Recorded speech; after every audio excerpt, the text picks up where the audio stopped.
Mina seis! Käes. Iru silla siin bussipeatuses üleval. Sõidan juba autoga sinnapoole. Tuleme kaameraga sinna siis. Ja, tulge siia. Tere, helistan Eesti Kalastajate Seltsist, Mark Pahk on nimi. Oleme Pirita jõe ääres täna õhtul patrullimas ja meie inimesed sattusid peale röövpüüdjale, kes Botaanikaaia lõigul püüdis kala ja pani plehku meie omade eest, jättes auto maha Vabaõhukooli teele. Neljapäev, 3. novembri õhtu. Juba 3. nädalat kehtib Eesti lõhejõgedel kudeaja tõttu lõhe- ja meriforellipüügi keeluaeg. Tundub, et nüüd läheb kiireks, sellepärast, et see mees, kes enne Botaanikaaeda põgenes ja jooksis üle Pirita jõe, see on tabatud. Peatume hetkeks ja tuleme sündmuse edasise arengu juurde varsti tagasi.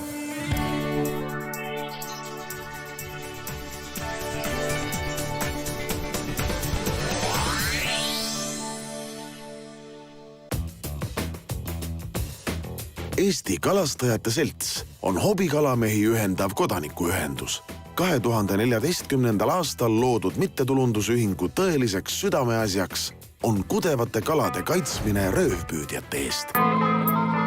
3 aasta eest alustas Eesti Kalastajate Seltsi juures ühistegevust umbes 30-liikmeline tutvusringkond, keda ühendas soov kaitsta lõheliste kuderahu. Möödunud sügisel oli huvilisi juba 70. Vabatahtlike töö tunnustati eelmisel aastal aasta keskkonnateo võitjaks. Ettevõtmine on kujunenud niivõrd populaarseks, et lõhejõgede valvest võttis sel aastal osa üle 200 vabatahtliku. Mis teil tavaliselt see tööplaan on, kui te õhtul välja tulete? Plaane on vastavalt olukorrale, kas jõe ääres on tihe liikumine või ei ole, et kooskõlastame plaanid alati inspektsiooniga ära. Ja variant 1 on siis, et me oleme nähtaval jõe ääres, ehk siis üritame ennetada igasuguseid lollusi, mis jõe ääres tehakse. Variant 2 on see, et kui juba pikalt on ennetustööd tehtud ja inimesed hakkavad ikkagi tüütuks muutuma ja on näha, et plaanid on nagu selged, siis teeme ka nii-öelda vaatlusi, ehk siis vaatame, mis jõe ääres toimub siis, kui me nähtaval ei ole. Что за чумпарит? А? Слышь, убери такую хуйню. Что такое? Что ты махаешь тут, блядь? А? Kuulada. Mis asja kuulad? Kuulada. Чего kuulad? Ära näpi raisk. Mida ära näpi? Ты что tvarишь? Ära näpi raisk. Mitte sotki fluoridiirib. Kes see tõmbab? Ära tõmbab sina. Putt ma sinu pärast öösel kell 12 väljas, ole rahul. Что, идиот, что ли?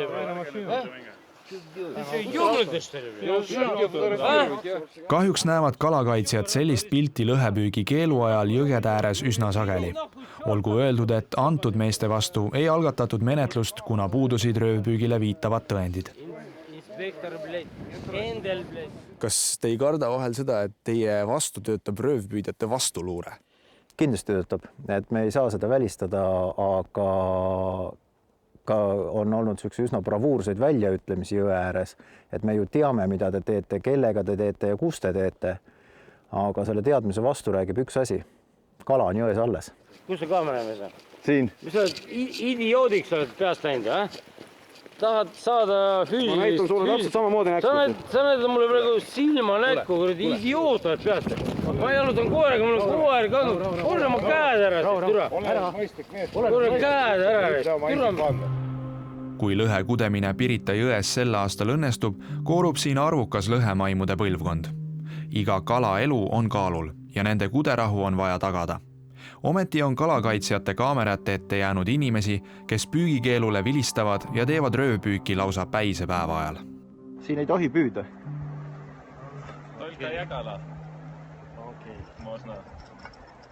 Aga ära mine ära praegu. Mis te teete siin? Te teate, et siin kala ei tohi praegu püüda? Ты же знаешь, сейчас здесь не могу рыба. Я знаю, я и не рыбачу. А что здесь делать здесь? See mees jalutas pärast ridva kokkupakkimist lihtsalt minema, sest kalakaitsjatel puudub õigus isikuid kinni pidada. Mõni päev pärast osooni salvestust märgati Järve Selveri parklas härrat, kes müüs avalikult kalamarja. Kauba kohta puudusid päritolu kinnitavad dokumendid. Juhtum on praegu Keskkonnainspektsioonis menetluses.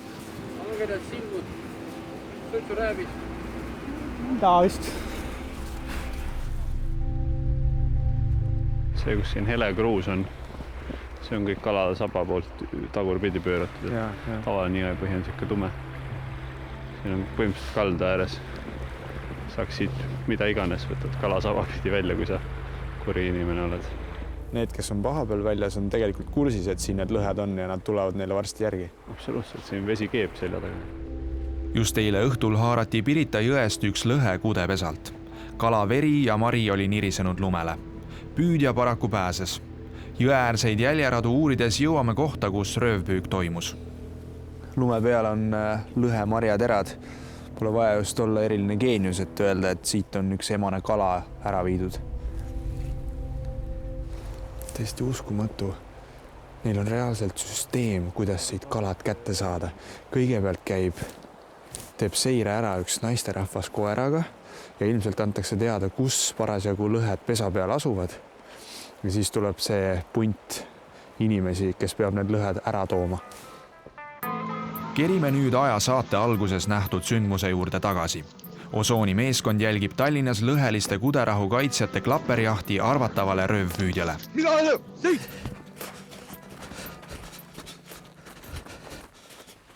Tervist, ETV Osoon. Uurime, mida tegite täna õhtul ja öösel Pirita jääl. Jalutasite? Aga miks te jooksite botaanikaaeda, põgenesite? Народу испугался. Mida te kartsite? Откуда я знаю, кто там ходит по речке? А почему надо гулять на реке? Нравится мне на реке гулять. В этом сезоне. Я и зимой гуляю. Sõitsime siia, vaatame, seisab siin kahtlaselt sama koha peal, kus me arvasime, et eilne püüdja võis parkida. Jäime seisma ja vaatasime auto ümbert. Taskulampidega nägime, et värsked kummikujärjed on, eks, et saapajärjed lähevad metsa, siis otsustasime, et lähme nende järgi. Aga millegipärast ehmut oli nii palju, et pidi läbi jääkülma vee jooksma ja üle okast raadistatud aia botaanikaaeda põgenema, et ju siis südametunnistus ei olnud kõige puhtam. Vabatahtlikele kalakaitsjatele ei anna rahu, et tumedasse riietatud meest nähti üle jõe põgenemas kotiga, mida nüüd pole. Selles võivad olla süüle viitavad asitõendid. Lõpuks kannavad otsingud vilja ja kott leitakse. Kohale kutsutakse Keskkonnainspektsioon. Nagu näha on ka tegelikult selles kotis mari, nii et see mees ei rääkinud päris ausat juttu. Siin on ka konksud selle jaoks, et saaks kala tragida välja kala pesa pealt. Minul ütles mees, et ta lihtsalt jalutas jõe ääres, aga tuli välja, et tegi ikkagi midagi muud. Meile ta väitis, et ta tuli kala püüdma. Et isegi mitte päris otseselt püüdma, aga ta tuli spinninguga vaatama teda. Ja need kotis olnud asjad siis nende kohta ta ütles, et need on siis varasemast ajast kalamarisel pärit. Et siis ehk sellest ajast siis, kui veel püüda tohtis, ehk siis loa alusel püük. Aga eks me siis menetluse käigus selgitame täpselt välja, et mis kalamari ja millal ja millist lubade alusel siis mingi üks või teine püük siin toimunud on. Trahv ühe keelu ajal püütud lõhe eest on 480 €. Karistus kahekordistub, kui kala püütakse elektri, mürgi, tulirelva või lõhkeainega. Lõhemarja kilohind on umbes 50 €. Ühel suurel 10-kilosel emasel lõhel on marja 2 kilo. Tekib küsimus, mis ajab inimesi röövpüügile? Mis on teie võib-olla need terasemad tähelepanekud, mis tasuks äkki võib-olla seadusandjatel kuulata ja võtta nõuks? Eks meie unistus oleks, et natukene muudetaks seadus võib-olla karmimaks, ehk siis trahvimäärasid tõstetaks, et suudetaks karistada ka selle eest, kui püügivahenditega viibitakse jõe ääres, aga otseselt ei ole veel püüki alustatud, ehk on tuvastatud plaan püüda. Et täna on natukene pehme, aga jällegi positiivse poole pealt võib öelda, et kõik kala, mida ei ole välja püütud jääb kudema ehk meie liikumisest on väga palju kasu, et sageli ei jõutagi püügi nii.